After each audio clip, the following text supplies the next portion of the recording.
아직 시장에서 큰 주목을 받지 못하고 있지만 앞으로 상승할 잠재력이 충분한 섹터를 고민해보면 가장 먼저 떠오르는 것은 바로 2차전지 산업입니다. 그동안 업황이 좋지 않아 위축되어 있었지만 이제 바닥을 다지고 사이클상으로 전환을 시도하고 있는 기업들이 눈에 띄기 시작했습니다. 단순히 배터리셀 업체뿐만 아니라 에너지 저장 장치인 ESS 모멘텀까지 기대할 수 있는 종목들을 눈여겨보는 것이 현명한 전략입니다. 반갑습니다. 신사임당 채널 구독자 여러분. 저는 주식시장의 흐름을 읽고 투자의 길을 안내하는 주식장인 유튜브 채널 운영자 이창 대표입니다.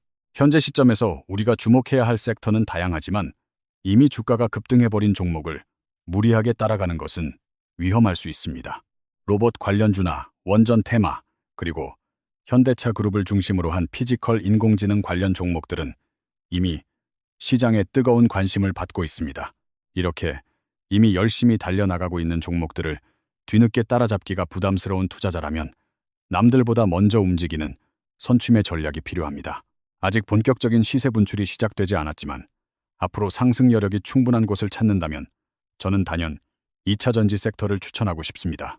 투자를 전개할 때 가장 중요하게 고려해야 하는 요소 중 하나는 바로 산업과 기업이 가지고 있는 고유의 사이클입니다. 사상 최고치를 경신하며 전고점을 돌파하는 주도주들은 그 기세가 무섭지만 진입 타이밍을 잡기가 결코 쉽지 않은 것이 사실입니다. 반면에 그동안의 악재로 인해 주가가 충분히 조정을 받았고 이제 막 최악의 국면을 지나 턴어라운드하는 기업들이 존재합니다. 꾸준히 성장하며 우상향하는 기업은 장기 투자에 적합하지만 사이클의 저점에서 반등을 노리는 전략 또한 매우 유효한 방법입니다. 상장 이래 최고의 실적을 달성하며 폭발적으로 성장하는 기업을 찾는 것도 좋지만 우리는 악재가 모두 반영된 곳을 봅니다. 너무나 어려운 시기를 겪었지만 이제는 더 이상 나빠질 것이 없어 살아날 일만 남은 사이클상의 반등 업종을 주목해야 합니다. 새롭게 부상하며 이익의 전고점을 돌파하고 엄청난 성장이 기대되는 대표적인 예시로는 최근 호황을 맞이한 조선업이 있을 것입니다. 사이클상으로 이제 막 돌아서기 시작하는 업종들 중에는 우리가 흔히 경기 민감주라고 부르는 종목들이 다수 포함되어 있습니다. 전통적으로 차화정이라 불리는 자동차와 화학, 그리고 정유 업종들이 대표적인 경기 민감주로서 시장의 흐름을 주도하곤 했습니다. 특히 자동차 산업은 이번 소비자 가전 전시회 이후 현대차의 로봇 모멘텀과 자율주행 기술이 부각되며 새로운 프리미엄을 얻었습니다. 단순한 제조기업을 넘어 피지컬 인공지능이라는 새로운 가치가 더해지면서 현대차 그룹의 주가는 더욱 강력한 상승 탄력을 보여주었습니다. 하지만 화학이나 정유 같은 소재 업종은 과거 코로나 팬데믹 당시 2차 전지라는 날개를 달고 엄청난 도약을 했던 경험이 있습니다. 이들은 2020년 코로나 팬데믹 당시 2차 전지 소재라는 강력한 프리미엄을 부여받으며 주가가 폭발적으로 상승했던 이력이 있습니다. 이제는 그 거품이 어느 정도 거치고 본래의 성격인 사이클 업종으로서 변모하여 움직임을 보여주고 있는 상황입니다. 당시에 함께 급등했던 대표적인 2차 전지 관련 종목들은 그 이후 최근까지 매우 깊고 긴 조정의 시간을 거쳤습니다. 2020년부터 2023년까지 시장을 주도하며 화려한 시세를 뽐냈지만 이후 약 2년에서 3년 가까이 내리막길을 걸어왔습니다. 금리 인하 시기에 프리미엄을 받으며 높이 올라갔던 주가는 금리 인상기를 만나며 거품이 꺼지고 현실을 마주하게 되었습니다. 사이클상으로도 이익이 줄어드는 하방 국면에 접어들었고 실제로 많은 기업들이 적자로 전환하는 아픔을 겪기도 했습니다. 이러한 하락의 이면에는 우리가 익히 들어온 전기차 캐즘, 즉 일시적 수요 정체라는 이슈가 깊게 자리 잡고 있습니다. 전기차 캐즘은 어느 날 갑자기 하늘에서 떨어진 악재가 아니라 이미 수년 동안 시장을 짓누르며 주가를 끌어내린 요인입니다. 그렇기 때문에 이 캐즘으로 인한 공포와 실적 우려는 이미 현재의 주가에 충분히 그리고 깊숙이 반영되어 있다고 볼 수 있습니다. 지금 시점에서 전기차 시장이 위축되어 주가가 못 간다고 생각할 수 있지만 이미 그 기대감 소멸부는 하락으로 다 나타났습니다. 여기서 우리가 추가로 주목해야 할 결정적인 포인트는 작년 말 LG에너지솔루션에서 발생했던 대규모 계약 해지 이슈입니다. 산업 전체가 위축되고 있다는 것을 머리로 아는 것과 실제로 계약이 취소되며 재무적인 타격을 입는 것은 체감 강도가 다릅니다. 마치 링 위에서 계속 두들겨 맞으며 힘들어하던 선수에게 마지막으로 결정적인 강펀치가 날아와 꽂힌 것과 같은 상황이었습니다. 그동안 안 좋다 힘들다 하는 와중에 터진 이 계약 해지건은 시장에 큰 충격을 주었지만 역설적으로 바닥을 확인시켜 주었습니다. 물론 앞으로도 자잘한 악재가 나올 수는 있겠지만 시장에서 우려하는 매도 물량과 악재는 나올 만큼 다 나왔다고 판단됩니다.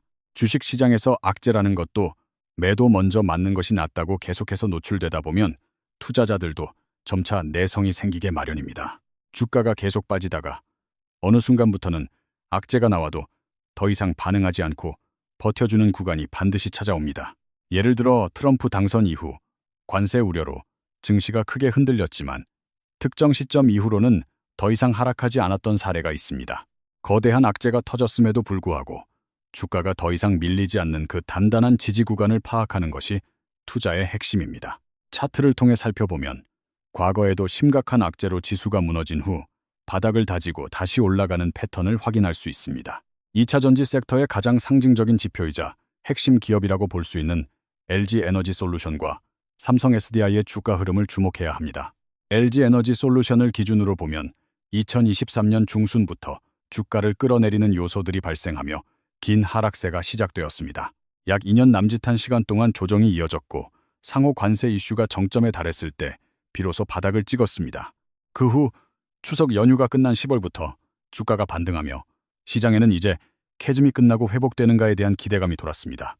물론 11월과 12월 증시가 전체적으로 부진했고 특히 12월에는 대규모 계약 해지라는 악재가 터지며 다시 흔들렸습니다. 그러나 중요한 것은 1월에 들어서면서 주가가 다시 힘을 내며 상승세를 만들어가고 있다는 점입니다. 작년 10월 당시 강력하게 유입되었던 외국인 매수세가 12월의 악재에도 불구하고 이탈하지 않았다는 사실은 매우 의미심장합니다. 오히려 1월에 들어서 외국인들은 보유 비중을 늘리며 저점 매수의 기회로 삼는 모습을 보여주었습니다. 현재의 흐름을 기술적으로 분석해보면 최저점을 찍은 이후 저점을 조금씩 높여가는 우상향 패턴이 뚜렷하게 관찰됩니다. 이는 더 이상 이전의 저점이 깨지지 않는 바닥 구간이 형성되었음을 의미하며 추세 전환의 신호탄으로 볼 수 있습니다. 주식 투자의 본질은 지나간 과거의 데이터를 분석하는 것이 아니라 다가올 미래의 가치에 베팅하는 것입니다. 전기차 캐즘으로 인한 주가 하락은 이미 고점 대비 큰 폭의 조정을 통해 충분히 시세에 반영되었습니다. 또한 시장을 공포로 몰아넣었던 대규모 계약 해지 충격조차도 지난 12월의 하락으로 소화가 끝난 상태입니다. 현 시점에서 더 나올 수 있는 악재가 무엇이 있을까? 곰곰이 생각해보면 딱히 떠오르는 큰 위험 요소가 없습니다. 이제 우리가 바라봐야 할 곳은 과거의 악재가 아니라 에너지 저장 장치인 ESS가 가져올 강력한 성장 모멘텀입니다. 물론 현재 트럼프 정권의 정책 기조나 글로벌 스탠더드가 원자력 발전 쪽에 무게를 두고 있는 것은 사실입니다. 하지만 장기적인 관점에서 에너지 산업을 바라본다면 ESS 시장은 필연적으로 성장할 수밖에 없는 구조를 가지고 있습니다. 앞으로 폭발적으로 늘어날 로봇 산업과 인공지능 데이터 센터에는 안정적인 전력 공급을 위한 대용량 배터리가 필수적이기 때문입니다. ESS는 인공지능 생태계 안에서 원전만큼 당장의 주목도는 덜할지 몰라도 없어서는 안 될 핵심 인프라입니다. 미국 정부가 원전에 우선순위를 두고 있다고 해서 ESS 산업이 성장하지 않는다는 뜻은 결코 아닙니다. 정치적 성향에 따라 에너지 정책의 무게중심이 달라지는 것은 과거부터 반복되어 온 자연스러운 현상입니다. 미국의 공화당은 전통적으로 원자력 에너지에 힘을 싣는 반면 민주당은 태양광이나 풍력 같은 친환경 에너지와 전기차를 선호합니다. 비록 현재 정권의 흐름이 원자력 쪽으로 기울어져 있다 하더라도 ESS 분야의 성장성 자체가 사라지는 것은 아닙니다.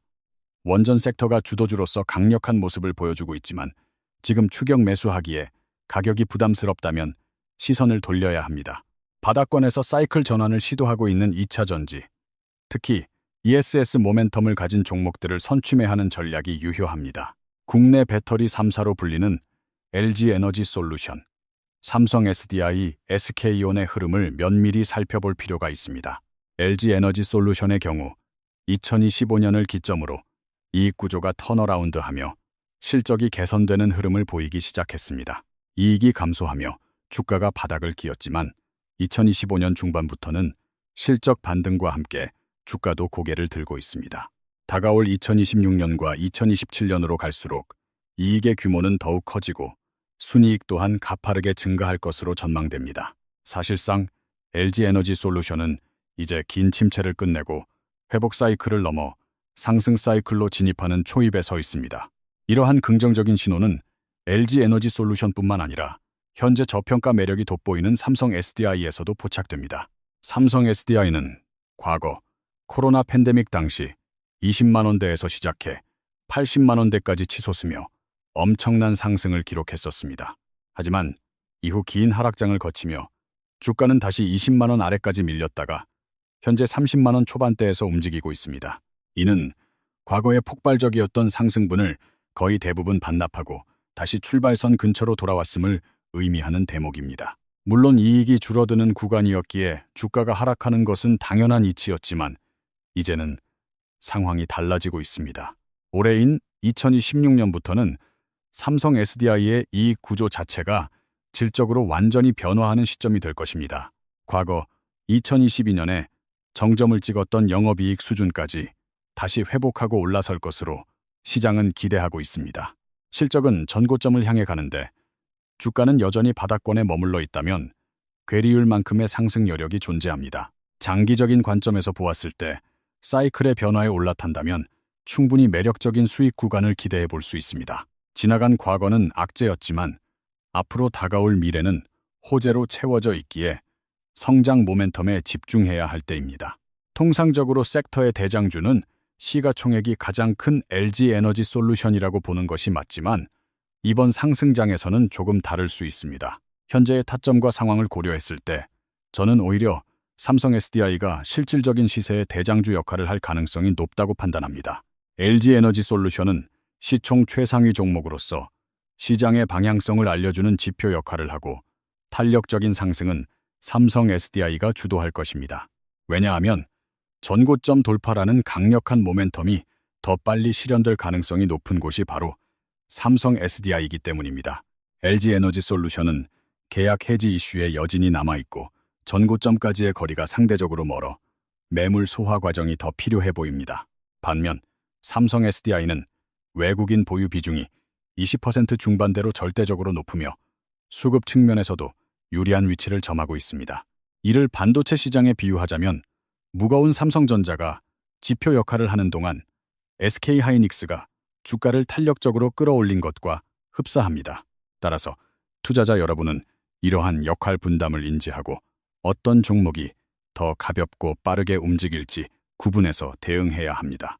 다가오는 2027년을 내다봤을 때 삼성 SDI는 영업이익과 순이익 모두 흑자 기조를 유지하며 가파른 성장이 예상됩니다.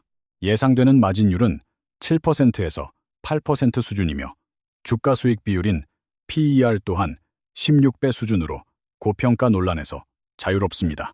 반면 LG에너지솔루션은 2025년부터 흑자 전환에 성공하고 이익 개선 속도가 빠를 것으로 기대되지만 밸류에이션 부담이 있습니다.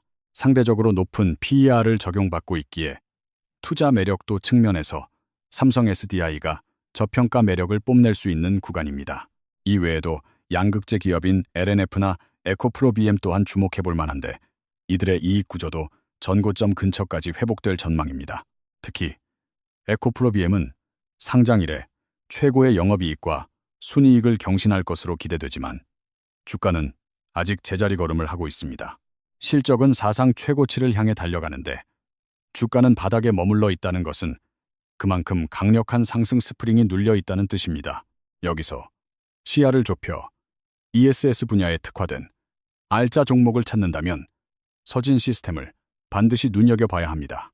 서진시스템은 올해와 내년에 걸쳐 창사 이래 최고의 영업이익과 순이익을 모두 갈아치울 것으로 예상되는 기업입니다. 2025년 하락 사이클에서 주가가 잠시 주춤했지만 실적 성장세가 워낙 가팔라 전고점 돌파가 가장 유력한 종목 중 하나입니다. 시가총액 또한 약 1조 5천억 원 수준으로 미래 실적 대비 부담스럽지 않은 적절한 밸류에이션을 형성하고 있습니다. 매출과 영업이익이 쭉쭉 늘어나고 있으며 영업이익률 12.7%, 순이익률 9.5%라는 준수한 수익성을 자랑합니다. 주가 수익 비율인 PER이 약 7.5배 수준에 불과하여 현재 시장에서 보기 드문 저평가 상태에 놓여 있습니다. 미래 실적 전망을 고려했을 때 ESS 관련주 중 서진 시스템은 우리 구독자님들이 꼭 관심을 가져야 할 종목입니다. 오늘 말씀드린 내용은 단순히 특정 종목 하나에 올인하라는 것이 아니라 포트폴리오의 균형을 맞추라는 조언입니다. 지금 시장을 주도하고 있는 원전 같은 섹터와 앞으로 올라갈 가능성이 높은 2차 전지를 적절히 섞어야 합니다. 이렇게 선취매할 수 있는 종목과 주도주를 믹스해 투자하면 시장에서 소외되지 않는 현명한 투자가 가능합니다.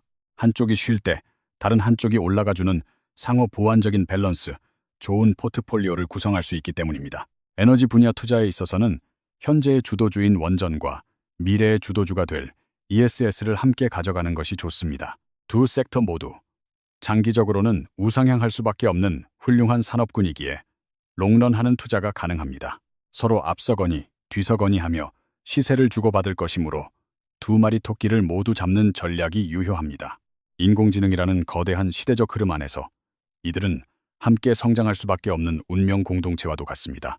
2차 전지 관련주들은 이제 길고 어두웠던 터널을 지나 빛이 보이는 출구에 다다랐다고 생각합니다.